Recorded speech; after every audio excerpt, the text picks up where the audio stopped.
Welcome back to TLDR's daily briefing for Tuesday the 6th of May 2025. In today's episode, we cover Israel's plan to intensify its war in Gaza and elections in Australia, Romania and Singapore. But first, a shock for the new German Chancellor. In a shocking result on Tuesday morning, the leader of Germany's centre-right Christian Democratic Union Party, Friedrich Merz, failed to secure enough backing in the Bundestag to become Germany's next chancellor. The results of the secret ballot showed that Merz fell 6 votes short of the 316 he required, despite his CDU party and its centre-left coalition partner, the Social Democratic Party, having a total of 328 seats between them. The defeat, which is unprecedented in German post-war history, represented a symbolic setback for Merz, whose government pledged in their coalition agreement to prove that the parties of the democratic centre can successfully shape the country together. It also followed news that the far-right Alternative for Germany, or AfD party, had overtaken Merz's CDU in the polls, topping 30% support for the first time. A second round of voting was later held this afternoon on a speedy timetable, as parties agreed on the need for haste. Merz was subsequently elected Chancellor with 325 votes in his favour, allowing him to become Chancellor as originally expected. While reporters are confident there was no coordinated attempt by rebel lawmakers to derail Merz's chancellorship, the question of how this blip came about remains a mystery. Merz will now travel to meet Germany's president, Frank-Walter Steinmeier, to be formally sworn in during a ceremony in the Bundestag, which is expected to start around 6:15 p.m. Berlin time. He will then meet French President Emmanuel Macron in Paris on Wednesday. You're listening to TLDR's Daily Briefing. If you want more explainers on what's happening in the world, then you should check out TLDR's other channels. Today, we released videos on the surprising strength of the EU economy, the popularity of Mexico's President Claudia Sheinbaum, and the UK's ongoing housing crisis. You can find those videos linked in the description or show notes for this episode, or by searching for TLDR on YouTube or Nebula. The Israeli government's security cabinet has approved a plan to intensify its military operation in the Gaza Strip, with news reports citing officials as saying that the plans would see Israel seize Palestinian territory and remain there for an unspecified amount of time. Prime Minister Benjamin Netanyahu and the Israeli military say the new and intensified phase of the war aims to return the remaining hostages and finally defeat Hamas. The plan, about which the government has said little publicly, amounts to a major escalation of the Israeli operation, and has sparked international condemnation from countries including France and China. The Times of Israel quotes an Israeli official as saying that the new plan provides for the, quote, conquering of Gaza, with a central component being the mass transfer of the Gazan population to areas in southern Gaza. An Israeli blockade on the Gaza Strip has now entered its 3rd month, meaning no aid has entered the devastated territory of more than 2 million people since March the 2nd.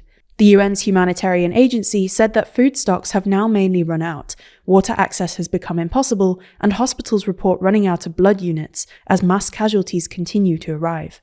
A senior Hamas official said today that the group was no longer interested in ceasefire talks, while Israel continues its, quote, hunger war and extermination war in Gaza. In other news, the last few days saw several notable elections held around the world, so the next few stories are going to be something of a mini-election special. In Australia, the ruling Labour Party won a landslide victory, returning Prime Minister Anthony Albanese to office and delivering defeat to the Conservative opposition. With 80% of votes counted at the time of writing, Labour had secured 87 seats, well above the 76 needed for a majority. While far from being the only factor, the Labour victory is another example of the so-called Trump effect, which has boosted incumbent centre-left governments at the expense of Conservative opposition, with Canada being the prime example. In fact, Australian opposition leader Peter Dutton faced an additional defeat when he lost his own seat. Dutton's campaign struggled to get off the ground, and he was unable to shake off comparisons with the Trump administration, while Albanese convinced voters that steady-hand leadership was the best way of dealing with the new disrupted global order. Meanwhile, in Romania, nationalist right-winger George Simion won the first round of the rerun of the presidential election, sending him into a runoff against Nicoșor Dan, the liberal pro-EU mayor of the capital, Bucharest, who won 21% of the vote to Simion's 41%. The candidate of the ruling coalition, Crin Antonescu, narrowly placed 3rd, missing out on the runoff and prompting Prime Minister Marcel Ciolacu to resign from his post. Romania is going through a period of extended political turmoil. Back in December, the country's constitutional court annulled and ordered the rerunning of the first round of the presidential election that had been held in the previous month, amid allegations of campaign fraud and Russian interference. The second round of the rerun election will be held on the 18th of May, nearly 6 months after the initial annulled vote. On Saturday, Singapore's ruling People's Action Party, or PAP, extended its monopoly over the country's politics, with a landslide re-election that saw the party win 87 of the 97 parliamentary seats up for grabs. The PAP has ruled Singapore since independence 6 decades ago, and Saturday's election was the first electoral test of Prime Minister Lawrence Wong, who took over the premiership last year following the resignation after 2 decades of Lee Hsien Loong, the son of the father of the nation. The PAP's victory was never in doubt, but the scale of it was always going to be closely watched, as a test of the government's popularity after recent controversies and economic concerns. As such, the PAP's sizable win has dealt a setback to what was a fledgling opposition, which is seen as suffering from an uneven playing field. That's all for today. We'll be back with you tomorrow, so make sure you're subscribed wherever you listen. In the meantime, we've just published a new issue of our official magazine, Too Long. This edition runs through our list of the world's most influential people, a ranking we created with the help of more than 15,000 audience members.